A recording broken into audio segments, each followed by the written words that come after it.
sorry. Anda tadi diminta dipanggil kenapa gitu. Dia bilang mau mediasi terus, ya saya tanya tadi kan, Pak ini jadi nggak mediasi? Jadi nunggu Pak Kabit sama Suprin. Nunggu bisa menghadirkan, tapi tidak membatasi. Nah, tapi kalau bisa secepatnya, misalnya ya 1 minggu, 2 minggu, insya Allah. Kami sangat bersyukur itu mobilitas sampai sejumlahnya Pak Kabit. Itu maksudnya. Sampai setahun COVID supaya clear masalah ini, karena selama ini Pak kalau udah sanggup di mediasi pertama, kenapa harus ada mediasi kedua?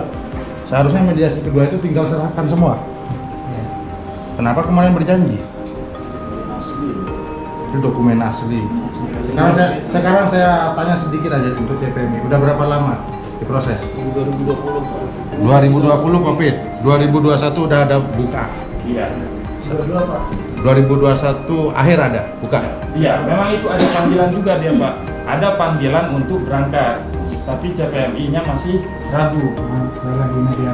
Ya, sampai sekarang belum ada pengusulan. Ya. Dan kita tidak layani. Kalau ada pengusulan, mohon Pak Kabit supaya tidak lagi berjatuh, itu maksud saya selama proses ini. Dan yang ketiga, dalam rangka pemanggilan dari PT Pusat Barindo itu, mohon untuk ya jangan terlalu lama supaya ini diselesaikan dengan cepat. Yang saya baru mungkin kalau 2 minggu itu akan sangat bagus. Apalagi nek 1 minggu kan prinsip cepat, tepat dan murah itu bisa kita laksanakan di sini Pak Kabit. Ya, saya upayakan 2 minggu untuk konsolidasi ini ya. Maksimalnya. Saya belum berani menyanggupi karena kalau di sana bukan menyatakan ini. Saya yang panggil direkturnya. Saya akan deadline waktu 2 minggu. Kalau dia tidak hadir, saya akan keluarkan rekomendasi untuk penutupan. Itu.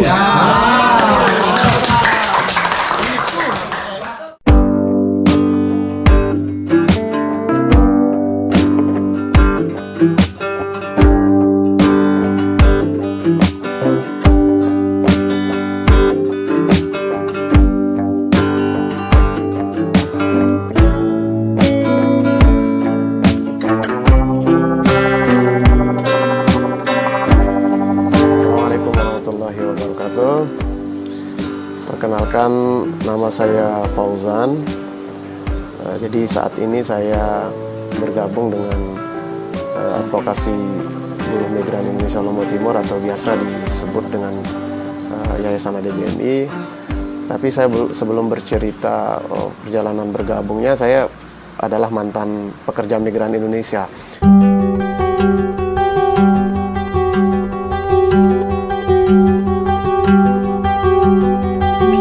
Kalau bicara tentang PMI atau TKI ini, saya sebenarnya termasuk dari generasi kedua. Kalau dihitung, jadi PMI itu kan ada 3 generasi kalau kita bisa pecah dia berdasarkan periode awal keberangkatan, proses keberangkatan. Nah, jadi ada 3 generasi. Saya termasuk di generasi keduanya. Saya masuk menjadi PMI itu tahun 95-96. Jadi kenapa saya bilang masuk generasi kedua, karena pada saat itu proses perjalanan menjadi PMI itu sangat sulit. Jadi masih kita memakai sistem transportasi darat, waktu itu tidak ada transportasi udara. Jadi perjalanan saya waktu itu dari rumah sampai di perbatasan itu biasanya dulu TKI itu diselundupkan lewat Dumai, jadi lewat Pekanbaru, Tanjung Samak, Dumai, pokoknya wilayah Sumatera itu. Saya masih ingat usia saya waktu itu sekitar sekitar 17 tahun lah. Nah, saya masih termasuk, ya masih di bawah umur lah waktu itu.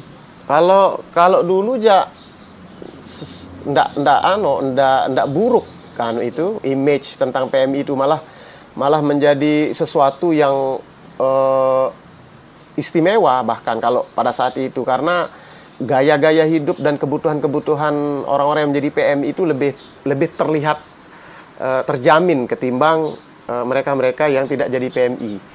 Nah, dan pada era-era waktu itu, waktu zaman-zaman saya di generasi kedua itu tidak ada semasif sekarang itu. Jadi rata-rata kita bangga malah kalau menjadi PMI dulu. Kalau dulu.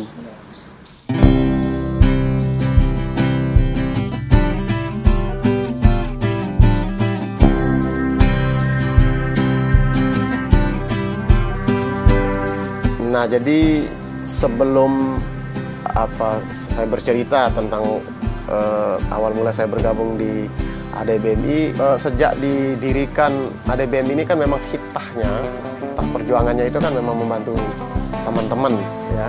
Awalnya kan memang fokus di soal advokasi pendampingan hukumnya. Nah, tetapi seiring waktu berjalan, banyak kemudian kasus-kasus yang sudah diselesaikan oleh teman-teman ADBMI itu kan ternyata tidak serta-merta bisa menghentikan mereka untuk balik lagi ke Malaysia. Nah, ternyata ada persoalan lain. Ya, misalnya ada yang hari ini kita selesaikan, besoknya udah nelpon ada di Batam. Nah, jadi itu yang kemudian ADBMI berpikir, berarti penanganan yang kita fokuskan hanya soal advokasi di level hukumnya itu kurang tepat. Jadi harus ada penanganan-penanganan yang lain. Nah, ADBMI kemudian melakukan perluasan di sektor perlindungannya, yaitu kepada perlindungan di level kebijakannya. Nah, dengan cara mendorong lahirnya undang-undang, misalnya di level nasional, kemudian di level provinsi, di level kabupaten, bahkan di level desa.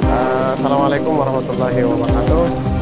Siang ini kita lagi mendampingi salah seorang keluarga PMI yang meninggal kemarin di Malaysia. PMI ini berasal dari Desa Semayu, Kecamatan Sikur. Jadi hari ini sebenarnya intinya mereka ingin meminta ADBMI untuk membantu mencari tahu kejelasan tentang apakah almarhum ini bisa mendapatkan atau mengklaim asuransi. Karena sampai hari ke-9 almarhum dimakamkan, pihak keluarga tidak mendapatkan kejelasan soal apakah almarhum ini bisa mendapatkan asuransi atau tidak. Bahkan yang lebih miris, klaim dari PT yang membawa almarhum ini mengatakan bahwa almarhum tidak layak atau tidak akan dapat asuransi karena dianggap mati dalam keadaan tidak bekerja. Padahal menurut keterangan keluarga jelas bahwa almarhum ini meninggal secara mendadak karena kecapean. Jadi setelah kerja, jadi pulang, almarhum beristirahat, kemudian dia meninggal dunia. Teman-teman BPDI akan mencoba melacak keberadaan diri apakah resmi atau tidak. Nah, kalau sudah ada di data nanti itu jelas terlihat dia berangkat tahun berapa oleh PT apa, dan itu akan menjadi dasar BP3MI untuk membantu korban untuk mengurus asuransi tersebut. Demikian, terima kasih. Siapa ini, Pak? Ini dari ADBMI yang memang menghandle kasus itu. Tanggapan beliau? Ya itu sih, sudah saya rasa cukup. Ini yang saya ingin sampaikan, memang ketika bicara soal apa yang menjadi suka duka dalam pendampingan kasus, harus saya akui, ya tentu yang namanya membantu teman-teman ini memang ada senyum, ada tawa, ada suka, ada duka. Senangnya ya ketika saya sebagai mantan PMI kemudian bisa memberikan kontribusi besar melalui lembaga ADBMI, dan ketika teman-teman ini kasusnya selesai, meskipun hampir 99,99% kasus yang saya tangani itu berakhir di mediasi secara non litigasi. Sedihnya itu ya ketika teman-teman datang kemudian minta bantuan untuk diselesaikan kasusnya, ternyata kasusnya tidak sesuai dengan harapan. Artinya karena banyak faktor sih penyebab itu. Pertama soal ketika kita minta bantuan ke lembaga-lembaga yang di atasnya, misalnya yang kita anggap bisa membantu, itu ternyata tidak bisa memberikan bantuan yang maksimal. Yang kedua, sebenarnya saya sendiri berharap bahwa kasus-kasus yang saya tangani, yang kemudian saya anggap ini adalah bagian dari tindak pidana perdagangan orang sesuai dengan Undang-Undang Nomor 21 tahun 2007 itu bisa diselesaikan memang benar-benar sesuai dengan aturan yang berlaku. Cuma sayangnya memang kasus-kasus itu semuanya akhirnya bermuara pada mediasi.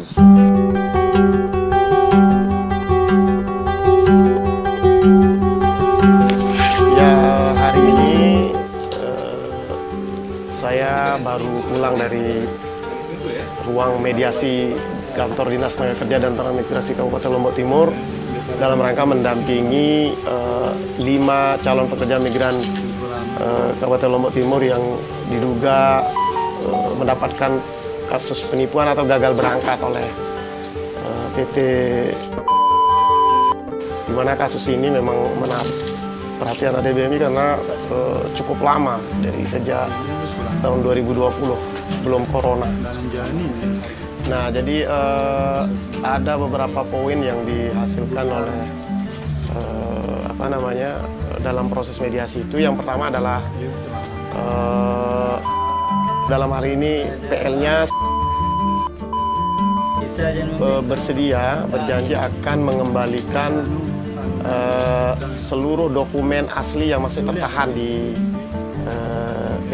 atau di dia. Yang kedua, terkait pengembalian semua kerugian calon PMI akan berkoordinasi dengan PT di pusat. Kasihan juga teman-teman ini ketika mereka sudah bermasalah.